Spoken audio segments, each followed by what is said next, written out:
Chapter 2. Harriet Smith.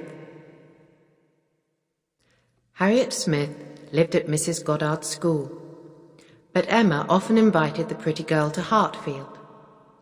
Very soon, Harriet was given her own room in the Woodhouses' home. She saw Emma nearly every day and listened carefully to all her advice. In the summer, Harriet had stayed with the Martins of Abbey Mill Farm. The farm was on Mr. Knightley's land, near Donwell Abbey. The farm was owned by Mr. Knightley, and Robert Martin looked after it for him. Harriet talked a lot about the Martins. She told Emma about the size of the farm, the different animals, and the kind Martin family. Emma noticed this, and she decided to find out more about them. "Mr. Knightley says that the Martins work very hard," Emma said one day. "Mrs. Martin, her daughter and son-in-law, look after the farm well." "Oh, Mr. Martin, Mr. Robert Martin, is Mrs. Martin's son. He is not her son-in-law," Harriet said, laughing. "Mr. Martin is not married. He looks after the farm because his father is dead. Mr. Robert Martin is a very pleasant young man, and he was very kind to me. And his sister, Elizabeth, was kind too." Emma smiled and thought, "Is Harriet interested in Robert Martin? Does she hope to marry him?" This was not part of Emma's plan for her young friend. "The Martins are good people, I am sure, but they are farmers," Emma said. "You are my friend now, Harriet. You are meeting the best people in Highbury. I am Emma Woodhouse of Hartfield. The Martins can never be my friends, so they cannot be your friends. You must stop visiting them at once." Harriet's blue eyes filled with tears. "Oh, Miss Woodhouse, Yes, I am sure that you are right," she said. "You have been so kind to me. I love coming to Hartfield. I understand you, Miss Woodhouse."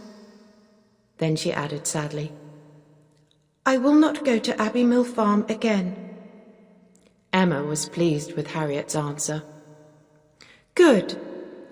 Harriet, you must learn to choose your friends more carefully now," she said. "You are meeting real gentlemen at Hartfield. Mr. Knightley is the finest gentleman in Highbury. And Mr. Elton, our vicar, is a gentleman too. He often comes to dinner at Hartfield." "Mr. Elton is a very polite young man. He is handsome too," Harriet said slowly. "And you are a very pretty girl," Emma replied. "Mr. Elton can see that. He is very interested in you, Harriet." Harriet was pleased. Mr. Elton, a gentleman, was interested in her. Miss Woodhouse said this, so it must be true. Mr. Elton came to Hartfield that evening. Emma began to speak to him about Harriet. "Harriet Smith is a very pretty girl, is she not, Mr. Elton?" Emma said to the young vicar. "I have decided to paint a portrait of her. What do you think, Mr. Elton?" "I think that the portrait will be beautiful," Mr. Elton said quickly. "You are such a good artist, Miss Woodhouse. Anything that you do is perfect. I should very much like to see your painting of Miss Smith." Emma had begun many portraits of her family, but she had never finished them. She was now excited about painting a portrait of Harriet. She began the work the following day. Mr. Elton watched as Emma began to draw and then to paint Harriet's portrait. He came to Hartfield every day until the portrait was finished.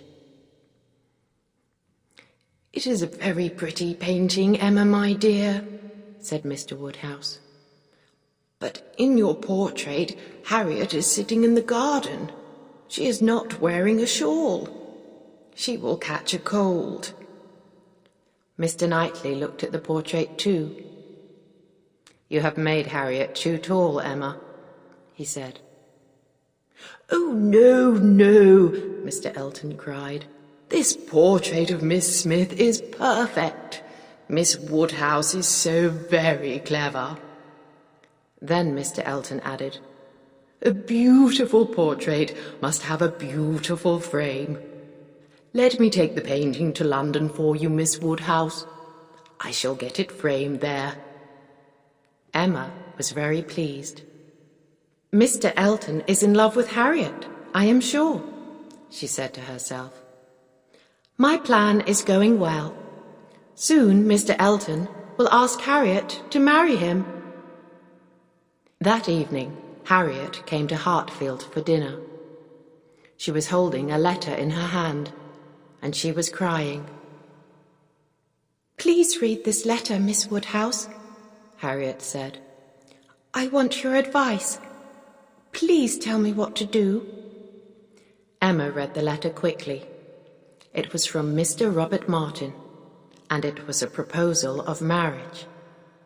Mr. Martin was asking Harriet to marry him. "What must I do, Miss Woodhouse?" Harriet asked again. "You must answer the letter, of course," Emma replied. "Yes, but what must I say, Miss Woodhouse?" Harriet cried. "It is a good letter. My answer must be well written too. Please help me." "Write the letter yourself, Harriet. Then I shall read it," Emma said. "Mr. Martin will be unhappy, but your refusal must be very clear." "My refusal?" Harriet repeated slowly. "I have to tell him that I cannot marry him, Miss Woodhouse." "Of course," Emma said. "You must refuse him. You cannot marry a farmer, Harriet. You are my friend, and I am Emma Woodhouse of Hartfield. You know that I have an important position in Highbury.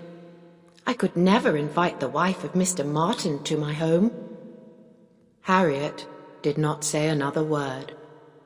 She wrote a letter of refusal to Robert Martin. Emma read the letter, and it was sent at once. Harriet was very quiet all the evening. Emma tried to make her happy. "There is another man who is interested in you, my dear Harriet," Emma said. "I am speaking about our vicar, Mr. Elton. Mr. Elton is a gentleman." "Mr. Elton?" Harriet repeated in surprise. "Yes, he is in London now. He is looking at your portrait and thinking about you. He is in love with you, I am sure of it. You will soon have another marriage proposal, Harriet." Harriet looked much happier. She forgot Robert Martin, and she began to think about Mr. Elton. The next day, Mr. Knightley called at Hartfield. Emma was surprised when he began talking about Harriet. "You have been a good friend to Harriet Smith," he said, "and now I think that she will have some good news for you." Emma was very surprised. Had Mr. Elton been talking to Mr. Knightley about his love for Harriet? "Robert Martin came to see me 2 evenings ago," Mr. Knightley went on. "He told me that he loved your friend Harriet Smith. He was going to write to her and propose marriage. It will be a good match. I know that you will be pleased. I expect that Harriet will be coming here soon to tell you her good news." "Mr. Martin has already sent the letter," Emma said quietly. "Harriet has refused him." Mr. Knightley stood up. He looked very surprised. "I know that Harriet is a silly girl," he said, "but she has refused Robert Martin. Are you sure, Emma?" "Yes, I saw the letter myself," Emma replied. Mr. Knightley was very angry now. "You saw the letter?" he said. "No, Emma, you wrote it, or you told Harriet what to write." "Perhaps I did," Emma replied. "But I was right. Robert Martin is not Harriet's equal." "No, he is far, far better," Mr. Knightley said angrily. "No one knows anything about Harriet Smith's family. She is pretty and good-tempered, but that is all. She has only a simple education and no sense. She was happy to know the Martins before she met you. You have spoilt Harriet Smith by making her your friend, Emma. You have made Robert Martin very unhappy. Harriet may soon be unhappy too." "Why? I have introduced Harriet to people from good society," Emma replied. "She is a very beautiful girl. There is a much more suitable young man in Highbury who will be happy to marry her." Mr. Knightley was more angry than before. "If you are talking about Elton, you are wrong," he said. "I know that young man better than you do. He may praise Harriet, but he will never marry her. She is poor. Elton will marry a rich woman as soon as he finds one. You have made a bad mistake, Emma. You have made a very bad mistake. Good afternoon." Emma smiled as Mr. Knightley left the room, but his words had upset her. Emma did not want to quarrel with Mr. Knightley, but she knew that he was wrong. Mr. Elton brought back Harriet's portrait from London that afternoon. The painting had been beautifully framed. The portrait was soon hanging on a wall in the sitting room at Hartfield. Every time that Mr. Elton looked at the picture of the beautiful girl, he smiled. Emma made sure that Harriet was always at Hartfield when Mr. Elton came to dinner. Mr. Elton was always smiling now. Emma thought that she knew why. It was the middle of December, but the weather was fine. One morning, Emma and Harriet walked to a cottage which belonged to a poor family. They were taking food to them. The road to the little cottage went past the vicarage. Harriet said that she wanted to see the inside of Mr. Elton's house. Emma laughed. "You will soon be married to Mr. Elton and living there yourself," she told Harriet. "Then I shall be happy to visit you in your own home." Harriet blushed. Her face became red, but she looked very happy. "I am very surprised that you have not married Miss Woodhouse," Harriet said cheerfully. "You are so beautiful and so clever." "I am happy as I am," Emma replied. "I do not think that I shall ever marry. Why should I? I have my own home and a loving father. I have money too.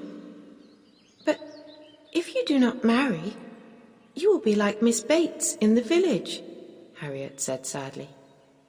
"People will feel sorry for you." "Miss Bates is poor. That is why people feel sorry for her," Emma replied. "I am rich.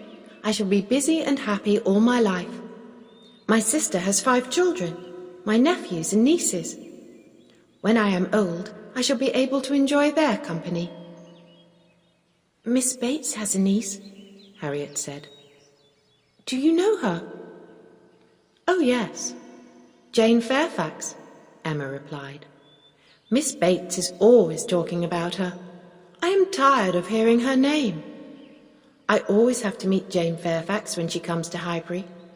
Her aunt thinks that we are friends. But Jane is very cold and unfriendly. I do not like her."